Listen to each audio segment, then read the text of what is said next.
ओम शांति। 6 अक्टूबर 2020 की साकार मुरली। पहले एक नज़र मुरली की मुख्य पॉइंट्स पर। आज बाबा ने कहा, अपने दिल से पूछो, जैसे बाप भविष्य 21 जन्मों के लिए सुख देते हैं, क्या वैसे हम भी बाप के कार्य में मददगार बने हैं? अपने को ईश्वरीय संप्रदाय कहलाकर फिर एक दो को दुख देते हैं तो उनको असुर कहा जाता है। तुम हो दुख हरता सुख करता बाप के बच्चे, तो दुख देने का ख्याल भी तुमको नहीं आना चाहिए। बाबा ने कहा, भल पुरुषार्थी हैं तो भी कब तक दुख देते रहेंगे। इसलिए अपना चार्ट रखो तो मालूम पड़ेगा हमारा रजिस्टर सुधरता जाता है या वही आसुरी चलन है। निंदा स्तुति मान अपमान ठंडी गर्मी सब सहन करना है। कोई ने कुछ कहा तो शांत रहना चाहिए। ऐसे नहीं कि उनके लिए 2 वचन और कह देना है। अपने हाथ में लौ नहीं लेना है। आगे कहा, कई बच्चे फालतू बातों में टाइम बहुत वेस्ट करते हैं। ज्ञान की बातें तो ध्यान में आती ही नहीं। तुम आत्मा अभी रूप बसंत बन रहे हो। तुम्हारे मुख से रत्न ही निकलने चाहिए। अगर पत्थर निकलते हैं तो गोया आसुरी बुद्धि ठहरे। जो पुरुषार्थ नहीं करते हैं तो गोया अपने पांव पर कुल्हाड़ा मारते हैं। लास्ट में बाबा ने कहा, कोई पाप किया है तो रजिस्टर में लिखो और बता दो, तो तुम्हारे पाप आधा खलास हो जाएंगे। जो सुनाते नहीं हैं, छिपा लेते हैं, तो वह फिर 100 गुना दंड पा लेते हैं। उनकी वह आदत बढ़ती जाती है। अब सुनते हैं महावाक्यों को विस्तार से। मुरली का सार। मीठे बच्चे, जैसे बाप भविष्य 21 जन्मों के लिए सुख देते हैं, वैसे आप बच्चे भी बाप के मददगार बनो। प्रीत बुद्धि बनो। दुख देने का कभी ख्याल भी ना आए। प्रश्न, तुम रूप बसंत बच्चों का कर्तव्य क्या है? तुम्हें बाप की कौन सी शिक्षाएं मिली हुई हैं? उत्तर, तुम रूप बसंत बच्चों का कर्तव्य है मुख से सदैव रत्न निकालना। तुम्हारे मुख से कभी पत्थर नहीं निकलने चाहिए। सर्व बच्चों प्रति बाप की शिक्षा है कि बच्चे आपस में कभी एक दो को तंग नहीं करना, गुस्सा नहीं करना। यह आसुरी मनुष्यों का काम है। दूसरा, मनसा में भी किसी को दुख देने का ख्याल न आए। तीसरा, निंदा स्तुति मान अपमान सब कुछ सहन करना। अगर कोई कुछ बोलता है तो शांत रहना। हाथ में लौ नहीं उठाना। गीत, तू प्यार का सागर है। ओम शांति। ज्ञान और अज्ञान, तुम बच्चों में अभी ज्ञान है। भक्त लोग महिमा किसकी करते हैं? और तुम बच्चे जो यहाँ बैठे हो, तुम किसकी महिमा सुनते हो? रात दिन का फर्क है। वो तो ऐसे ही सिर्फ महिमा गाते रहते हैं। इतना प्यार नहीं है क्योंकि पहचान नहीं। तुमको बाप ने पहचान दी है। मैं प्यार का सागर हूँ और तुमको प्यार का सागर बना रहा हूँ। बाप प्यार का सागर कितना सबको प्यारा लगता है। वहाँ भी सब एक दो को प्यार करते हैं। यह तुम यहाँ सीखते हो। किसके साथ भी विरोध नहीं होना चाहिए, जिसको बाबा लून पानी कहते हैं। अंदर में किसके लिए नफरत नहीं होनी चाहिए। नफरत करने वाले कलयुगी नरकवासी हैं। जानते हो, हम सब भाई बहन हैं। शांति धाम में हैं तो भाई भाई हैं। यहाँ जब कर्म क्षेत्र पर पार्ट बजाते हैं तो बहन भाई हैं। ईश्वरीय संतान हैं। ईश्वर की महिमा है। वो ज्ञान का सागर, प्रेम का सागर है, यानी सबको सुख देते हैं। तुम सब दिल से पूछो, जैसे बाप भविष्य 21 जन्मों के लिए सुख देते हैं, वैसे हम भी वह कार्य करते हैं। अगर बाप के मददगार नहीं बनते, प्यार नहीं करते, एक दो से प्रीत नहीं है, विपरीत बुद्धि होकर रहते हैं, तो विनश्यन्ति हो जाते हैं। विपरीत बुद्धि होना असुरों का काम है। अपने को ईश्वरीय संप्रदाय कहलाकर फिर एक दो को दुख देना उनको असुर कहा जाता है। तुम बच्चों को किसी को भी दुख नहीं देना है। तुम हो ही दुख हरता सुख करता बाप के बच्चे, तो दुख देने का ख्याल भी तुमको नहीं आना चाहिए। वह तो है ही आसुरी संप्रदाय, ना कि ईश्वरीय संप्रदाय, क्योंकि देह अभिमानी है। वह कभी याद की यात्रा में रह ना सके। याद की यात्रा बिगर कल्याण होना नहीं है। वर्षा देने वाले बाप को तो जरूर याद करना है, तो विकर्म विनाश होंगे। आधा कल्प तो एक दो को दुख देते आए हो, एक दो में लड़ते तंग करते रहते हैं। वह आसुरी संप्रदाय में गिने जाते हैं। भल पुरुषार्थी हैं तो भी कब तक दुख देते रहेंगे। इसलिए बाबा कहते हैं अपना चार्ट रखो। चार्ट रखने से मालूम पड़ेगा हमारा रजिस्टर सुधरता जाता है या वही आसुरी चलन है। बाबा सदैव कहते हैं कभी किसको दुख ना दो। निंदा स्तुति मान अपमान ठंडी गर्मी सब सहन करना है। कोई ने कुछ कहा तो शांत रहना चाहिए। ऐसे नहीं कि उनके लिए दो वचन और कह देना है। कोई किसको दुख देते हैं तो उनको बाप समझाएंगे ना। बच्चे बच्चे को कह नहीं सकते। अपने हाथ में लॉ नहीं लेना है। कुछ भी बात है तो बाप के पास आना है। गवर्नमेंट में भी कायदा है, कोई एक दो को घूंसा नहीं मार सकते। कंप्लेन कर सकते हैं। लॉ उठाना गवर्नमेंट का काम है। तुम भी गवर्नमेंट के पास आओ। हाथ में लॉ नहीं लो। यह तो है ही अपना घर। इसलिए बाबा कहते हैं रोज कचहरी करो। यह भी समझ से नहीं है, शिव बाबा ऑर्डर करते हैं। बाबा ने कहा है हमेशा समझो, शिव बाबा सुनाते हैं। ऐसे मत समझो ब्रह्मा सुनाते हैं। हमेशा शिव बाबा ही समझो तो उनकी याद रहेगी। यह शिव बाबा ने रथ लिया है तुमको ज्ञान सुनाने के लिए। सतो प्रधान बनने का रास्ता बाप समझा रहे हैं, वह है गुप्त। तुम हो प्रत्यक्ष। जो भी डायरेक्शन निकलते हैं समझो शिव बाबा के हैं, तो तुम सेफ रहेंगे। तुम बाबा बाबा शिव को ही कहते हो, वर्षा भी उनसे मिलता है। उनके साथ कितना रिगार्ड रॉयल्टी से चलना चाहिए। तुम कहते हो ना बाबा हम तो लक्ष्मी नारायण बनेंगे, फिर सेकंड थर्ड बने, सूर्यवंशी नहीं बने तो चंद्रवंशी बने। ऐसे तो नहीं हम भलदास दासी बने। प्रजा बनना तो अच्छा नहीं। तुमको तो यहाँ दैवी गुण ही धारण करने हैं। आसुरी चलन तो नहीं होनी चाहिए। निश्चय नहीं है तो फिर बैठे बैठे यह कह देते इनमें शिव बाबा आते हैं, हम तो नहीं समझते। माया का भूत आने से आपस में ऐसे कह देते। आपस में आसुरी स्वभाव वाले मिलते हैं तो फिर ऐसे बोलने लग पड़ते हैं। आसुरी बातें ही मुख से निकलती हैं। बाप कहते हैं तुम आत्मा रूप बसंत हो। तुम्हारे मुख से सदैव रत्न ही निकलने चाहिए। अगर पत्थर निकलते हैं तो गोया आसुरी बुद्धि ठहरे। गीत भी बच्चों ने सुना। बच्चे कहते हैं बाबा प्यार का सागर सुख का सागर है। शिव बाबा की ही महिमा है। बाप कहते हैं तुम अपने को आत्मा समझ बाप को याद करो।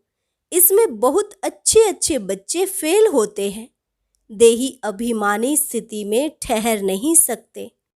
देही अभिमानी बनेंगे तभी इतना उच्च पद पाएंगे। कई बच्चे फालतू बातों में बहुत टाइम वेस्ट करते हैं। ज्ञान की बात ही ध्यान में नहीं आती। यह भी गायन है। घर की गंगा का मान नहीं रखते। घर की चीज का इतना मान नहीं रखते हैं, जबकि कृष्ण आदि का चित्र घर में भी है। फिर श्रीनाथ द्वारे आदि इतना दूर दूर क्यों जाते हो? शिव के मंदिरों में भी है तो पत्थर का ही लिंग। पहाड़ों से पत्थर निकलते हैं, वह घिस घिस कर लिंग बन जाते हैं। उनमें कोई कोई पत्थर में सोना भी लगा हुआ होता है। कहा जाता है सोने का कैलाश पर्वत। सोना पहाड़ों से निकलता है ना, तो थोड़ा थोड़ा सोना लगे हुए पत्थर भी होते हैं, जो फिर बहुत अच्छे अच्छे गोल हो जाते हैं। वह बेचते हैं, मार्बल का भी खास बनाते हैं।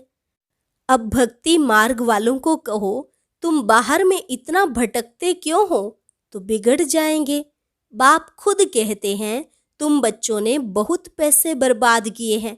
यह भी ड्रामा में पार्ट है जो तुमको धक्का खाना पड़ता है। यह है ही ज्ञान और भक्ति का खेल। अभी तुम बच्चों को सारी समझ मिलती है। ज्ञान है सुख का रास्ता। ज्ञान से सतयुग की राजाई मिलती है। इस समय राजा रानी तथा प्रजा सब नरक के मालिक हैं।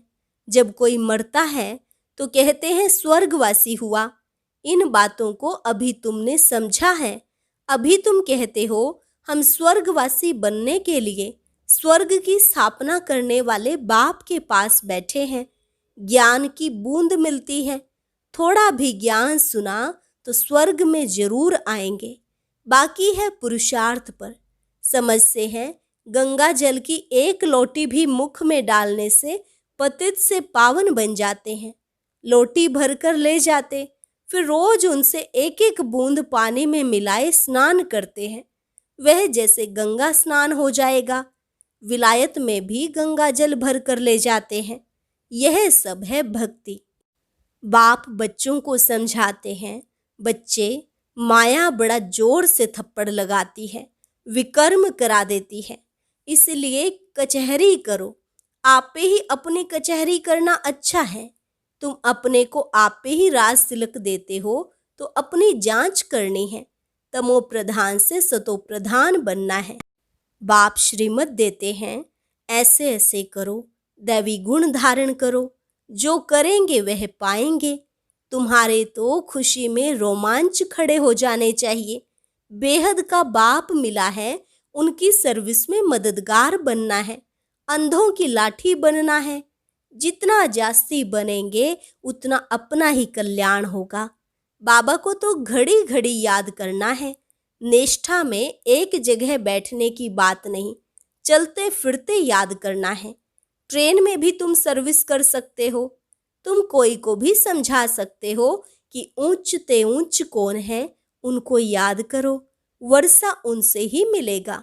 आत्मा को बाप से बेहद का वर्षा मिलता है। कोई दान पुण्य करने से राजा के पास जन्म लेते हैं, सो भी अल्पकाल के लिए। सदा तो राजा नहीं बन सकते। तो बाप कहते हैं, यहाँ तो 21 जन्मों की गारंटी है। वहां यह पता नहीं पड़ेगा कि हम बेहद के बाप से यह वर्षा ले आए हैं। यह ज्ञान इस समय तुमको मिलता है तो कितना अच्छे रीति पुरुषार्थ करना चाहिए। पुरुषार्थ नहीं करते हैं तो गोया अपने पांव पर कुल्हाड़ा मारते हैं। चार्ट लिखते रहो तो डर रहेगा। कोई कोई लिखते भी हैं, बाबा देखेंगे तो क्या कहेंगे। चाल चलन में बहुत फर्क रहता है। तो बाप कहते हैं गफलत छोड़ो, नहीं तो बहुत पछताना पड़ेगा। अपने पुरुषार्थ का फिर पिछाड़ी में साक्षात्कार जरूर होगा। फिर बहुत रोना पड़ेगा। क्या कल्प कल्प यही वर्षा मिलेगा। दास दासी जाकर बनेंगे। आगे तो ध्यान में जाकर सुनाते थे, फलानी दासी है, यह है। फिर बाबा ने बंद कर दिया। पिछाड़ी में फिर तुम बच्चों को साक्षात्कार होंगे। साक्षात्कार बिगर सजा कैसे मिल सकती, कायदा ही नहीं। बच्चों को युक्तियां बहुत समझाई जाती हैं। तुम अपने पति को बोलो, बाबा कहते हैं बच्चे काम महाशत्रु है, इन पर जीत पहनो। माया जीते जगत जीत बनो। अब हम स्वर्ग के मालिक बने या तुम्हारे कारण अपवित्र बन नरक में जाएं? बहुत प्यार नम्रता से समझाओ, मुझे नरक में क्यों ढकेलते हो। ऐसी बहुत बच्चियां हैं। समझाते समझाते आखिर पति को ले आती हैं। फिर पति कहता कि यह हमारा गुरु है, इसने हमको बहुत अच्छा रास्ता बताया। बाबा के आगे चरणों में आए गिरते हैं। कभी जीत कभी हार भी होती है। तो बच्चों को बहुत बहुत मीठा बनना है। जो सर्विस करेंगे वही प्यारे लगेंगे।